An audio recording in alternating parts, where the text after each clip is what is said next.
सभी मालेगांव वासियों का शुक्रिया अदा करता हूं। बाहर तो बड़े बड़े सत्कार होंगे, लेकिन ये घर का सत्कार है।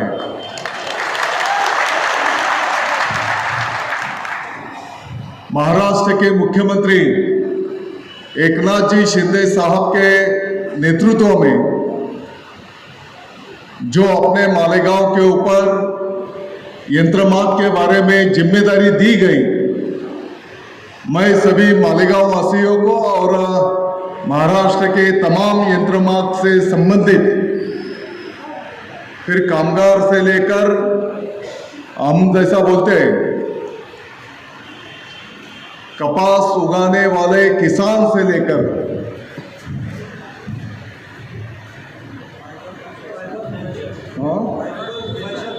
फाइबर टू फैशन, तो सभी को जो आह्वान हम सबको देना है, उनमें मजदूर से लेकर सभी के लिए प्रावधान किया जाएगा, ऐसा मैं यहाँ पर आपको अतिशय नम्रता से बोलता हूँ।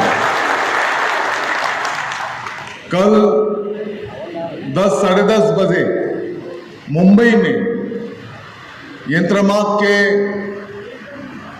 जो कमेटी सरकार ने फॉर्मेशन किया है, उसकी पहली मीटिंग मुंबई में होने जा रही है।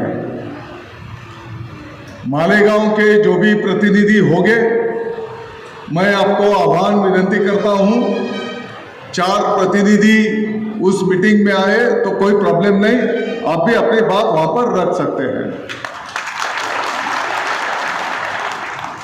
तो अभी शायद 12 बजे की ट्रेन है।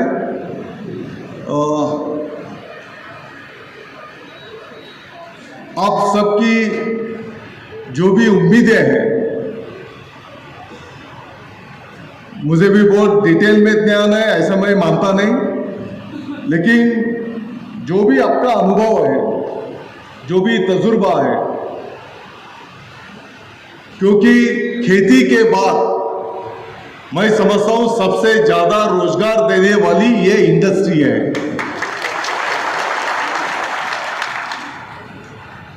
लोगों के हाथ को काम मिलता है, रोजी रोटी मिलती है, और ये इंडस्ट्री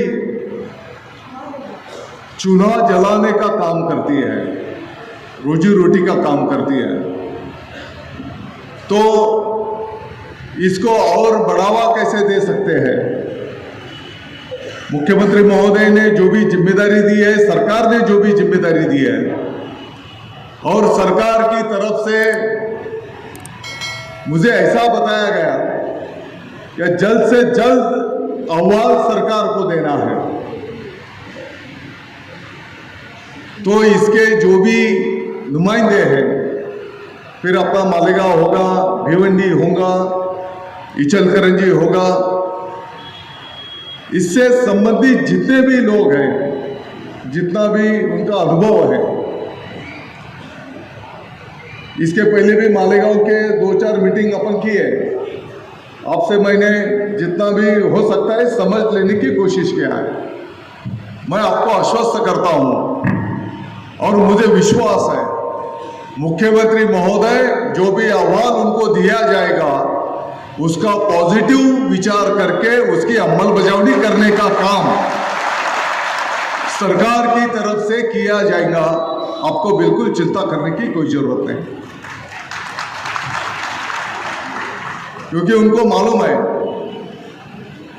जो आह्वान दिया जाएगा वो सच्चाई के ऊपर रहेगा, और इस क्षेत्र के बढ़ावे के लिए जो जो करना है उसके हिसाब से वो आह्वान रहेगा।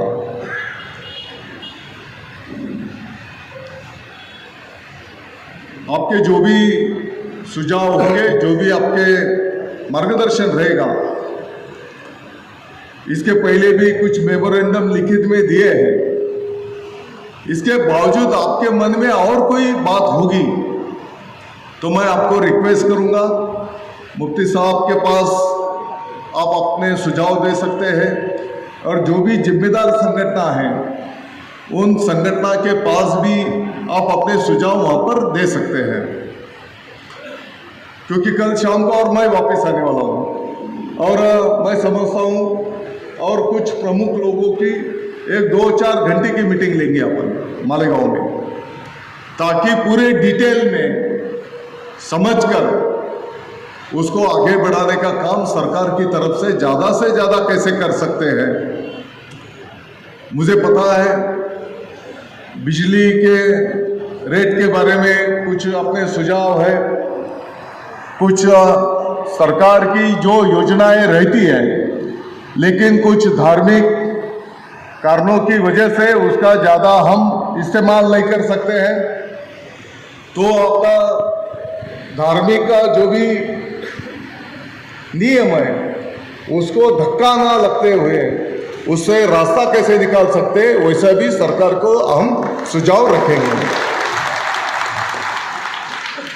मुझे इस बात का भी एहसास है, हमारे मालेगांव में 3.5 लाख से ज़्यादा पावर लूम्स हैं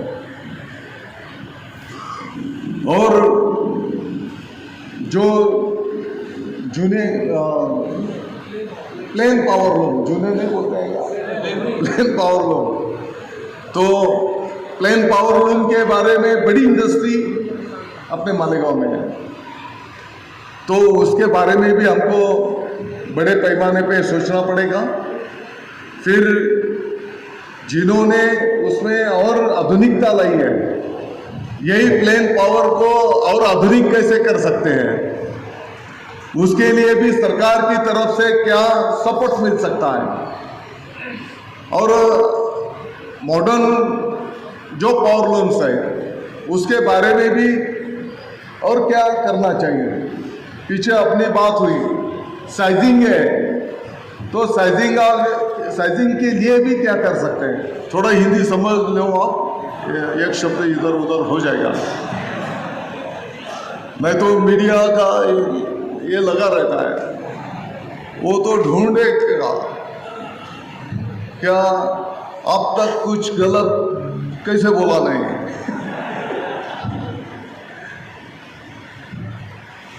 तो आप चिंता मत कीजिए, मैं आपको आश्वस्त करता हूं, जो महाराष्ट्र की जिम्मेदारी मुख्यमंत्री महोदय ने अपने मालेगांव के ऊपर दी है, वो अच्छी तरह कैसे निभाकर इस इंडस्ट्री को और सपोर्ट कैसे मिलेगा, इस इंडस्ट्री का और बढ़ावा कैसे दिया जा सकता है, इसके लिए उस अहवाल में सभी प्रावधान करने की कोशिश करेंगे। इतना ही मैं आज के इस शुभ मुहूर्त पर आप सबको बताना चाहता हूँ। मुफ्ती साहब, जो ये कैनाल का जो रोड है, जब हम छोटे थे तो आवाड़ी नाले की तरफ जो रोड जाता था, तो उसी रास्ते से खेत में दबा देने के जाने की जिम्मेदारी रहती थी। तो मैं समझता हूँ मालेगांव का सबसे बड़ा ये रोड है, 80 फीट का है, 100 फीट का है, 100 फीट। तो मैं समझता कैनाल का रोड था पहले इस कैनाल को पानी आता था मौसम नदी का, तो हाँ वडगांव से लेकर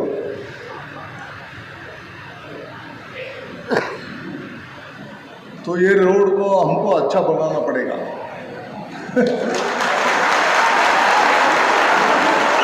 क्योंकि मालेगांव इस साइड में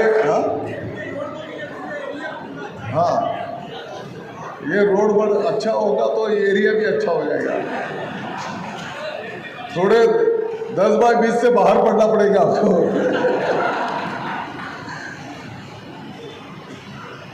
और आप चिंता मत कीजिए, मालेगांव शहर के विकास के लिए आपको दिखेगा 2024।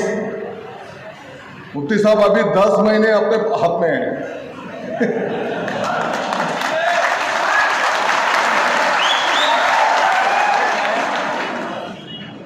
मालेगांव शहर के विकास का चेहरा मोहरा बदल देंगे, आपको चिंता करने की कोई जरूरत नहीं। मुख्यमंत्री महोदय दोनों उप मुख्यमंत्री महोदय अपने साथ में हैं। जितना ज़्यादा से ज़्यादा निधि डेवलपमेंट के लिए अपने मालेगांव शहर को ला सकते हैं, और मंच पर तो सभी नेतागण हैं, उनको भी पता है जब मालेगांव का प्रोग्राम बनता है, ठीक है, थोड़ा मतदार संघ का ध्यान रखना पड़ता है, तो थोड़ा उस साइड में, क्योंकि जनता की अदालत में जाने का है 10 महीने के बाद, तो थोड़ा उधर झुकता माप देते हैं, नहीं ऐसा नहीं बोलता मैं, लेकिन उसके साथों साथ इधर मुफ्ती साहब है, सब जिम्मेदार नेतागण है, और यहां पर जो नहीं है उनको भी पूछकर प्रोग्राम बनाता मैं। आप उनसे भी पूछ सकते हैं कि भाई आप कुछ 2 काम 4 काम आप सुझाव मालेगांव शहर के विकास के लिए। मैं राजकीय टीका टिप्पणी भाषण इसमें पढ़ता नहीं, लेकिन एक बात है, 2024 पवार साहेब मालेगाव शहराच्या विकासाचं चित्र बदलण्याचं वर्ष राहणार आहे।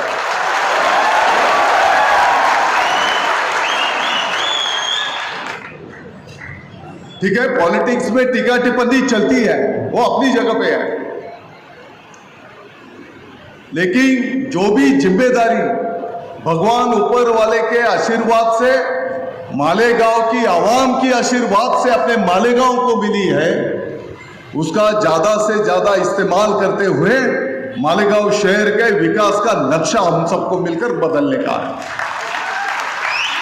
और आप मालेगांव में जहां पर भी घूमेंगे आपको मालेगांव के डेवलपमेंट के विकास का काम चालू दिखेगा। मालेगांव में गौर गरीब लोगों की बस्ती है, और आज तक बहुत सारे दुख मालेगांव वालों ने सहे हैं। तो इसके लिए आरोग्य से लेकर शिक्षण से लेकर सभी क्षेत्र में मालेगांव के विकास के लिए काम किया जाएगा। मैं आप सबका शुक्रिया अदा करता हूं, और ये घर का सत्कार है, घर की शाबाशी तो और जोश भरने का काम करती है। तो कल की मीटिंग में, आज के आपके आशीर्वाद, आपकी दुआ कल की मीटिंग में आपको दिखाई देंगी।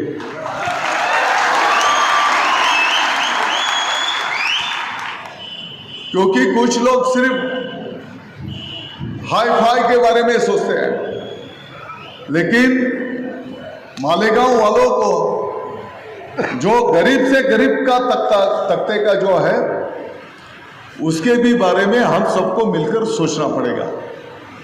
जैसे सादे पावर लूम्स हैं अपने, तो उनके लिए भी क्या कर सकते हैं, जो अपने सुझाव रखे हैं ऑलरेडी। तो हमारे मेडिकल अध्यक्ष महोदय भी है इधर, तो इसके बारे में एक अच्छी रिपोर्ट तैयार कर सरकार को सौंपी जाएंगी, और सरकार के माध्यम से मैं समझता हूँ अभी तो फरवरी के बाद लोकसभा के चुनाव का आचार संहिता लगेगा, फिर बाद में 2-4 महीने के बाद और विधानसभा की आचार संहिता लगेगी। तो उसके पहले जल्द से जल्द ये रिपोर्ट सौंप कर उसकी अमलबजावनी कैसे हो सकती है, इसके लिए हम सबको मिलकर काम करना पड़ेगा। तो मैं आप सबका यहाँ पर आभार व्यक्त करता हूँ, और आपने जो विश्वास रखा है वो विश्वास सार्थ करने की कोशिश करेंगे। जय हिंद, जय महाराष्ट्र।